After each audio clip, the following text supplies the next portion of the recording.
प्रहलाद के बेटा विरोचन, विरोचन के बेटा हुए बलि, वो राक्षसों के राजा बन गए। तो एक दिन गुरुजी शुक्राचार्य ने राजा बलि से कहा, कब तक ये लुका छिपी का खेल खेलोगे राक्षसों? इसलिए यदि तुमको देवताओं से प्रभावशाली बनना है तो तू यज्ञ कर। और तब राजा बलि ने ब्राह्मणों को बुलाया। वो जानता है ब्राह्मणों का जिस पर आशीर्वाद होता है उसको कोई पराजित नहीं कर सकता। इतनी दक्षिणा, इतना भोजन, इतना वस्त्र देता ब्राह्मण, आशीर्वाद देते थे। और ब्राह्मणों के आशीर्वाद से इसको एक तेजो में रथ मिला। राजा बलि उस रथ में बैठ के जाता था, देवता आंख बंद कर लेते थे। इतना प्रभावशाली तेजो में रथ। गुरु जी ने कहा, चेला ऐसे नहीं, 100 यज्ञ करके इंद्र ही बन जाओ, लुका छिपी का खेल करता हूं। अब कथा बड़ी लंबी है, मैं आपको सूत्रात्मक विधि से कन्हैया जी को भी लाना है। अभी तो राम आएंगे, तब श्याम आएंगे। और तब दक्षिण भारत नर्मदा नदी के किनारे राजा ने एक एक करके 99 यज्ञ पूर्ण किए राजा बलि ने। और 100वें यज्ञ में गुरुजी से कहा, महाराज अब कमी नहीं रहनी चाहिए। इतना दान किया, जो जो मांगे सो देता था। वो जानता था यदि थोड़ी सी न्यूनता देने ने कर दी तो यज्ञ का सारा फल नष्ट हो जाएगा। क्योंकि जो यज्ञ में दरिद्रता करते हैं उनके घर में लक्ष्मी संपत्ति नहीं, दरिद्र नारायण ही आते हैं। सब कुछ होके भी दीनता ही रहती है। देवता घबरा गए, कहीं राजा बलि का यज्ञ पूरा हो गया तो हमें भागना पड़ेगा। देवता गए गंगा नदी के किनारे और बलि नर्मदा नदी के किनारे 100 यज्ञ कर रहा है। नर्मदा गंगा नदी के किनारे देखता है माता अदिति और कश्यप महाराज जी से निवेदन किया। माता अदिति ने पयो व्रत किया, 12 दिन का व्रत। दूध पी के ही ये व्रत किया जाता है और पूर्ण किया जाता है। फाल्गुन शुक्ल द्वादशी से व्रत आरंभ होता है। और कहा ये व्रत अगर आपका निर्विघ्न पूर्ण हो गया, भगवान नारायण पुत्र बन के आएंगे। और इस प्रकार आज जो है वर्ष भर इस यज्ञ व्रत को जब मां ने पयो व्रत को पूर्ण किया, भगवान चतुर्भुज रूप में प्रकट हो गए। और कहा क्या चाहिए? कहा बेटा रूप में आप आ जाइए और आप ही तो हमें चाहिए। और उसी समय भगवान भाद्र शुक्ल द्वादशी मध्याह्न के 12 बजे 8 वर्ष के बामन के रूप में प्रकट हो। बोले बामन भगवान की जय हो। और जो ही बामन भगवान को देखा आनंद हो गए। कश्यप महाराज देवता प्रकट हो गए। तम बटुम बामनम दृष्ट्वा मोदमाना महर्षयः कर्माणि कारयामासु पुरस्कृत्य प्रजापतिं। प्रजापति कश्यप आनंदित हुए और बृहस्पति जी आए, यज्ञोपवीत किया गया। और जितने देवता हैं सबने कुछ न कुछ भगवान को भेंट स्वरूप प्रदान किया। वेद माता ने यज्ञ सूत्र दिया, ब्रह्मा ने कमंडल दिया, स्वयं माता अदिति ने उनको लोक लज्जा निवारण के लिए कौपीन वस्त्र प्रदान किया। सरस्वती ने छत्र अक्षमाला प्रदान करी है। गुरुजी ने कान में गायत्री मंत्र पढ़ा और दंडवत प्रणाम किया। कहा गुरुजी चेले का धर्म है गुरु को भिक्षा करके दे, क्या चाहिए? कहा कोई छोटे मोटे चेला थोड़ी हो, तो हमारे संसार के सबसे बड़े चेला हो। और जितना बड़ा चेला उतनी बड़ी दक्षिणा। इसलिए यदि हमें देना है 3 लोक हमें दे दो, तब हम कहेंगे आप हमारे चेले। कहा प्रभु गुरुजी जैसी आपकी आज्ञा। 100वां यज्ञ पूर्णाहुति की ओर जाने वाला है। और इधर भगवान वामन छत्र दंड कमंडलु माला लेते भगवान के नाम का स्मरण करते पहुंच गए। द्वार पर आए हुए उस अद्भुत ब्राह्मण को देख करके बलि कहता है गुरुजी रुकिए रुकिए, मैंने इतना दान किया, इतने ब्राह्मणों को देखा, पर ऐसा अद्भुत ब्राह्मण आज तक नहीं देखा।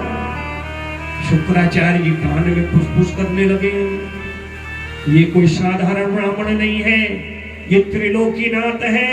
अरे ये तेरा यज्ञ अधूरा करने आया है। कहता है गुरु जी कैसी बात करते हो, यज्ञ ही नारायण के लिए किया जाता है, और जब नारायण ही यज्ञ में आए वो यज्ञ अधूरा कहाँ, वो तो यज्ञ पूर्ण हो जाता है। कहा गुरु जी आपसे बाद में बात करूंगा। पत्नी विद्यावली बिटिया रत्नावली को लेकर द्वार पे खड़ा हो गया। सारे जो है सोने की परात है, सोने का गड़ुआ, गंगा जल, सुंदर माला, आसन आदि लेकर के स्वागतम ते नमस्तुभ्यं ब्रह्मन् किं करवामते ब्रह्मर्षीणां तपः साक्षात् मन्ये त्वय्यर्वपुर्धरम्। स्वागत की परंपरा पहले की है, शास्त्रीय परंपरा है स्वागत करना। स्वागतम ते नमस्तुभ्यं, आपका स्वागत है वामन भगवान, और आपको प्रणाम भी है, क्योंकि ब्राह्मण चारों वर्णों में श्रेष्ठ है। ब्राह्मण का बालक ही क्यों न हो, राजा भी चरण उसके छूता है। क्या करूं आपके लिए, चरण धोए, आसन लिया और कहा क्या चाहिए आपको। गोदान यदि आप चाहते हैं तो सींग सोने का मड़के जो है, सींग पर सोना मड़के, चांदी जो है खुर में लगा के, रेशमी वस्त्र और घड़ा बरबड़ करके दूध देने वाली गैया दूंगा। अगर भवन चाहिए, राजमहल से सुसज्जित अधिक जो है भवन दूंगा। वामन भगवान कहते हैं अरे राजा थोड़ी सांस तो लेने दे। नहीं नहीं महाराज आप कहिए। अब समझा आप क्यों नहीं बोल रहे, क्योंकि आप बोने बोने हो, सब कुछ है और घर चलाने वाली ब्राह्मणी नहीं है। आप आज्ञा दीजिए, तीनों लोगों में जाऊंगा, आपकी जैसी बोनी ब्राह्मणी ढूंढ के आपका ब्याह करूंगा। यद यद वचो यद यद पटो वांछसि तत्प्रतीक्षौ। आप कहो तो सही। इतना भावुक हो गया ना महाराज, अपने आप को रोक नहीं पा रहा भगवान को देखकर। यही तो भक्तों की विशेषता है। भगवान कहते कुछ नहीं चाहिए। क्या चाहिए? पदानि तीनि दैत्येन्द्र संहितानि पदाम। अरे ब्राह्मण को क्या चाहिए? 5 मुट्ठी भिक्षा, 3 पग भूमि संध्या पूजा के लिए, बस। भगवान कहते अच्छा, बस कह के अहंकार करता देना। जब संकल्प किया 3 पग का संकल्प हुआ, कहते कहां से नापू। और जब भगवान नापने गए ना, तो अपने विराट रूप को उन्होंने प्रदर्शित कर दिया। बोले विराट भगवान की, जो विराट रूप कुरुक्षेत्र में अर्जुन को दिखाया था। सहस्र शीरेखा पुरुषः सहस्राक्ष सहस्रपाद। एक पग में पाताल आदि लोक नाप लिए, एक पग में पृथ्वी से लेके सत्य लोक 7 लोक नाप लिए। कहा 2 ही पग है। अपने पार्षदों को बुलाया, कहा बालो इस बलि को, झूठ बोलता है, 3 पग का दान करता है, देता 2 पग है। विद्यावली आई, कहा महाराज ये धर्म पत्नी है। देखिए धर्म की बात करें, धर्म पत्नी। कहा अभी आप बचे हो, ये मैं करके बुद्धि बिगड़ गई, अपने को न पालो। तब राजा बलि कहता है धन्य है देवी आप। कहता है प्रभु आप बोलो, आपको अपना वचन पूरा करता हूं। क्योंकि जो वचन पूरा नहीं करते वो तो नरक जाते, पितर भी नरक जाते हैं। इसलिए अभी मैं बचा। इसलिए पदम तृतीयम कुरुषी निजम, तीसरा पग मेरे मस्तक में रखिए। इसके 2 फल होंगे। एक तो मुझे अपनी असलियत पता चल जाएगी, दूसरा जो है मैं करके मेरी ये बुद्धि मस्तिष्क बिगड़ गया था ना, आपके स्पर्श से इसमें परिवर्तन आ जाएगा। और भगवान ने बलि मांग्यो वैकुंठ पदो भेज दियो पाता। और भगवान को दया आ गई, सुतल लोक का राज्य दिया। भगवान से याचना करी। 6 महीने तक भगवान नौकर बन करके, चौकीदार बन के रहे। लक्ष्मी जी 6 महीने तक झाड़ू पोछा लगाती रही। और जब श्रावणी पूर्णिमा आई तो आज जो बामनी, जो लक्ष्मी ब्राह्मणी बन के सेवा कर रही थी, श्रावणी पूर्णिमा के दिन राजा बलि से कहती मेरा भाई नहीं है, तू ही मेरा भाई है, आज तुझे मैं सूत्र बांधती हूँ। राजा बलि गदगद हो गया। मैं तो ये दुनियादारी के चक्कर में अपनी बहन को ही भूल गया। क्या चाहिए तुझे? कहा मुझे धन संपत्ति सोना चांदी कुछ नहीं चाहिए। जो तेरे द्वार पे खड़ा वो बौना ब्राह्मण है ना, उसको दे दे।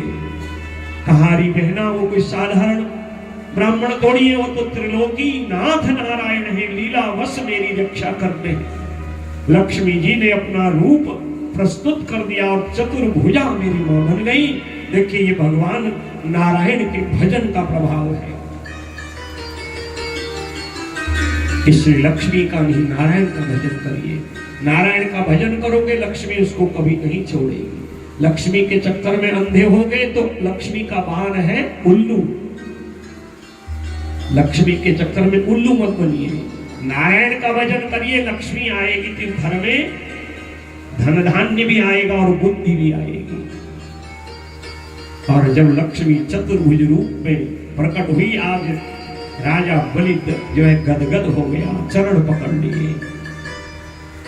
और सुखदेव कहते राजन ये है नारायण की भक्ति का प्रभाव। और तब भगवान वरदान दिए, मैं तुझे आज 7 कल्प की आयु देता हूं, और अगला जब मनवंतर आएगा, हे राजा बलि, तू जो है 71 चतुर्युगी के एक मनवंतर का जो है इंद्र बनेगा।